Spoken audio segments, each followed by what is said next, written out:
chào cả nhà nha. Hello. Xin chào. Hi, welcome to the Q Ship. And today we're exploring the Vietnamese culture in a different way. Yes, are you excited? It's Vietnamese culture for dummies. This course officially suggested and very high demand, okay? I really want to share this wonderful culture of ours to you. And so, make sure you pay attention and have your notes ready. These are like very dark, hidden vault secrets that we don't just tell anybody, okay?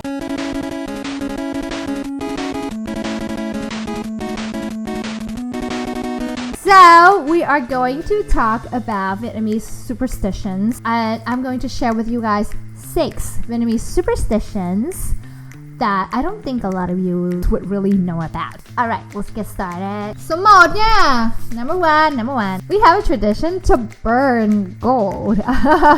Yeah, right? You guys like, what? Are you guys that rich? To be burning gold? Like every day? Oh. Yes, okay, we're talking like gold, money, and like assets, like big stuff, okay? Look at these kind of things. And these. Well, those are kind of things that kind of look like things we burn. It's vàng mã is basically fake gold and fake money and fake objects for you to burn to send off to our ancestors in the afterlife. Has been believed to be like a Buddhist-based activity, but it actually originated from Nho giáo. That's an education system, and it does date back to Chinese influence over our culture and our history. I think it's so traditional. It's something that's so ingrained in our culture that is definitely very essential in our household teaching. Like every house, if you grow up in Vietnam, you've been taught to pay homage and pay honors to our ancestors, and definitely like send all these items to them to help their life better. So I've never really questioned it, because they're leading a very happy life in the afterlife. That's our belief. Holy shit! This is awesome! Segway! I've always wanted to ride one of these things! Go ahead, Jay. Make a wish. Anything you can think of. Everybody, yeah. Oh my God, we're back again. Yes, we live in an afterlife where all of our dead ancestors are spending, and they need many things just as we do. They need life amenities, they need the essentials, they need luxuries, they need money. So that's why we burn all these things for them. And they kind of usually have this kind of shape, and they are burned in a big pot. If you go back to my video on Jack Whitehall travels with my father, part 1, there was a part in which they were watching like a big cauldron kind of thing, burning all the money and all the objects. That's essentially what it is about. Now, the objects that we would burn for our afterlife have gotten crazier and crazier over the years. They have gotten to the point of not merely just small coins, or not merely just like clothes or hats, or just things to send to them, like small life essentials, right? They've gotten to like luxurious items. Okay, I'm talking a whole Rolls Royce made of paper, and these things are made to look like real stuffs. Okay, like the scales could be a little different, the sizes are a little different, but they're made to look intricate and look exactly like the real thing.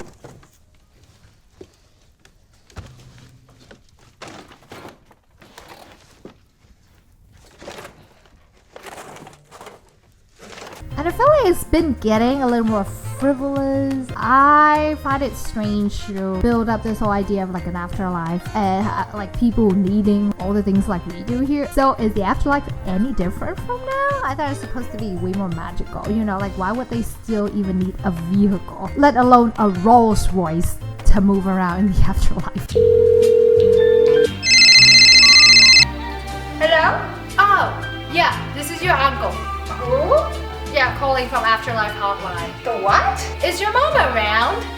Hello, I still don't know who you are. Oh, that's too bad. I'm kind of in a bind. I need urgent help. Urgent. Can you tell me, go get me like a Rolex watch? A Rolex? Why? I got a date coming up to impress. What? Or you can just go to Hang Ma. Like, they definitely will have it. They have everything there. Listen, mister, I'm not going to Hang Ma. I know this thing is important to you. I know it is nothing to... Thank you. Thank you. Okay. Hey, hello? Hello? Mom!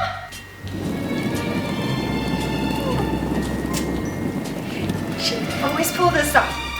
Alright, time to impress. So that's weird. Yeah. I'm going to challenge you to find something on the internet. Find for yourself the craziest things that we have made out of paper to burn for our ancestors. And share with me a comment. Alright, it's so high. Number two is... Yeah, we love turtle and we keep a turtle in every single household with us. What do you think? I like turtles. I lied. It is actually a stone turtle that we're talking about, and this is a very specific turtle that is housed over in Miếu, Quốc, Giám, our very first university in Vietnam, and it's placed in the center of Hanoi in the Sword Lake Hồ Gươm area. We've always superstitiously believed that touching the head of the stone turtle at Miếu, Quốc, Giám is gonna bring us so much luck in passing all of our exams. And Miếu, Quốc, Giám is our very first university built in Vietnam with such a long, rich history, and therefore all kinds of superstition came with it, including, the practice that if you touch and rub, like really caress the head of the stone turtle in front of the university, then you get a lot of luck for all your exams, and specifically college entrance exams, because they are brutal in Vietnam. They're so brutal.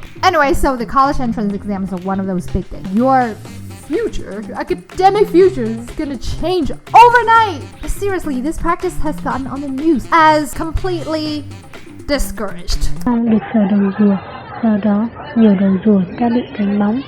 Việc sờ đầu rùa vừa làm mất đi hình ảnh, mất đi mỹ quan, mà còn mất đi tính linh thiêng của khu di tích, đồng thời thể hiện lối ứng xử vô văn hóa của một bộ phận giới trẻ. Yes, please do not do this. Actually, it is been something that people so obsessed about that they keep gathering in front of the site and try to touch a turtle head and just cause a big scene, like too many people squeezing in a small space, people litter, people getting violent with one another. So don't do it. It really doesn't bring any overnight miracles to you and your academic future. So back, number three. Tập tục sông đất. Sông đất tradition. This specifically applies to our Lunar New Year state holiday. It basically has to do with choosing the right person to enter your house on the first day of the new year, so as to have them bless your house for the entire year. And it's very important to figure out this person's zodiac sign, so that it's a sign that's compatible and favorable to the zodiac sign of the new year, so that you can be lucky and full of blessings throughout the whole new year. Hello, Auntie. Happy New Year. Hi, you're not it.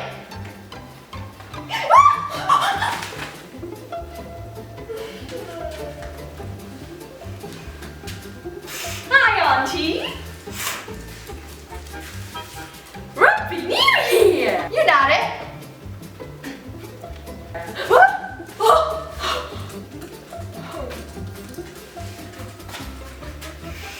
Hi, Auntie.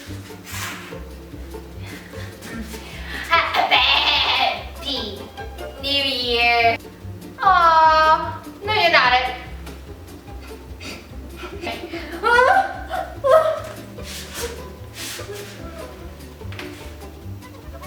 Hello.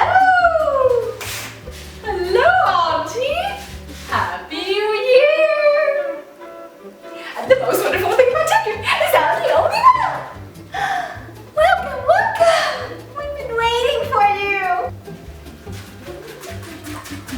I personally think, besides the zodiac sign, it's also important that this person has great personality and is somebody you actually want to bring in your house in the new year. I know my mom places way more importance on that person's zodiac sign than anything else. And the person that you invite in your home and accepts as your New Year greeter, this New Year spirit guide, is said to have Envato, which literally means good spirit. This person is going to guide, the luck and the good spirits and the good saints and the good fairies and good fortune gods to come into your home. Yeah, so you just need to feed them when they come in. Preferably a very good feast, not just, water. Tapos soap bon! Number 4 superstitious practice. We are talking about the infamous lunar calendar.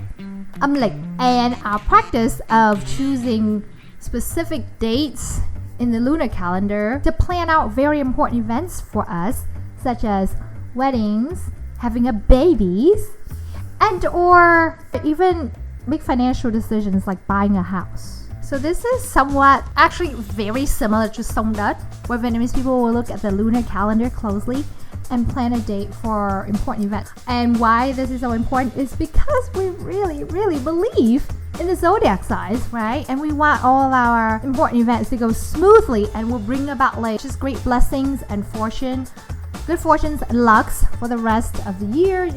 For new business, we want that for the rest of the business life, and so on and so forth. For wedding is because we want blessings for the entire marriage life that we're about to get. You must be my lucky star, 'cause you shine on me wherever you are. I need your light, and baby, you know. So that's why we look at the zodiac signs so closely, or the lunar calendar so closely, and we get down to the minute details as to time. Yes, it's not just date, it's date and time, especially for important events like weddings. There will be a specific date to have your weddings in, and there will be a specific time frame for the bride and the groom to exchange their vows and the rings, because it is highly believed that the zodiac spirits over and above and shine on us during those specific time frames, and they will be your spirit guides, they will be your spirit guardians to help you throughout your life, your marriage life. That's what I think. And if you are actually more professionally Vietnamese than I am, then you can leave some in the comments to help me explain more, like why we have specific time too, in addition to dates, for these important events. But that's what I believe, that's what my mom's been telling me, is because we really truly believe in the zodiac spirits and their power. So now, number 5. Okay, we're getting close to the end of our list.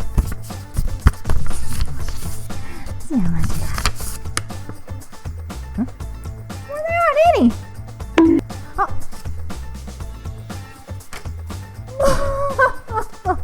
Okay, guys. Yeah, the broom, the infamous Vietnamese broom. Okay, it is definitely for spanking people. Also, I'm going to talk about a very important superstitious practice and important belief that we do again during Tết New Year's holiday. And actually, it's more like a thing that we do not do than we actually do. We do not sweep our house on the very first day of the Lunar New Year. That's a no. The reason why is we believe the house is full of blessings and luck and the wealth that comes with the first day of the new year. And all of those are stored in our house, in our very own house.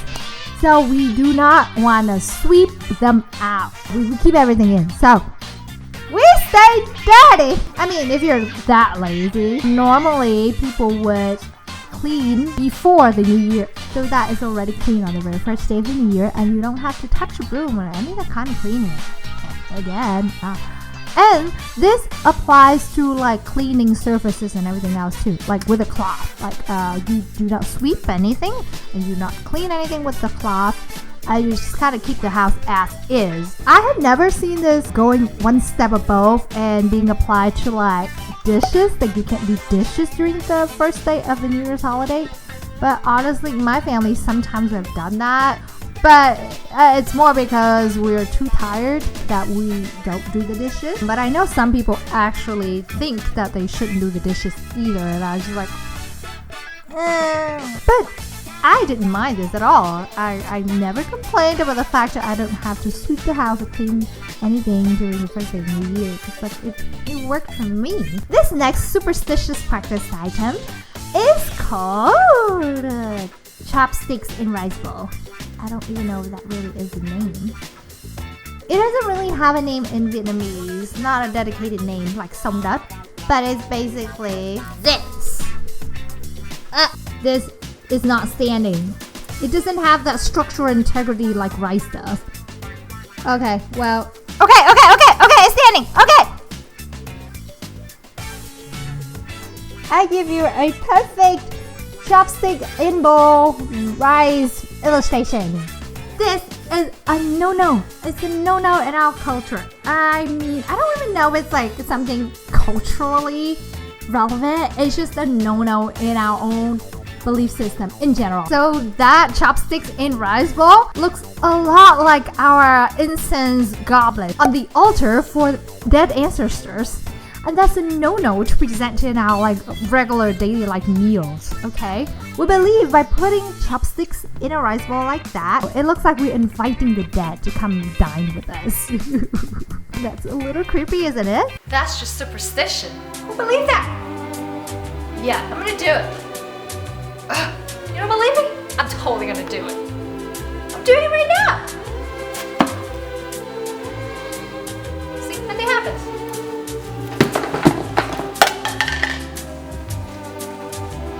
So that's why we do not do that while we're eating and enjoying our food and just enjoy being alive, you know? Similarly, we do not fill our bowls with only 1 scoop of rice. And that is because 1 scoop of rice is reserved for the dead. Like when you put rice in a bowl and you put it on the altar for our ancestors, we put only 1 scoop of rice and we make it look like a perfect dome like this. But while we're eating, we're not supposed to do that. We have to put in more than 1 scoop of rice, at least 2, of course, and we don't want it to look like a dome. No. And sometimes I forget about the no 1 scoop of rice rule, and my mom had gotten really angry with me for that. Now we have gotten other 6 superstitious acts or beliefs that Vietnamese people do.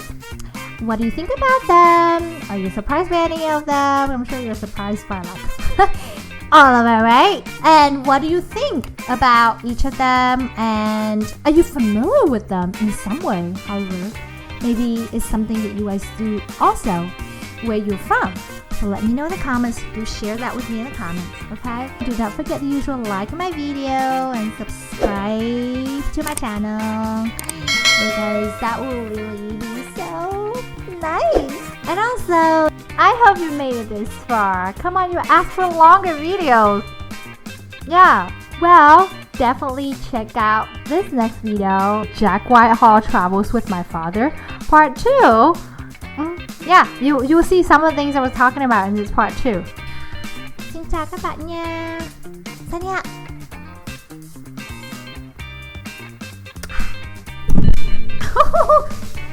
Oh, no, didn't hurt.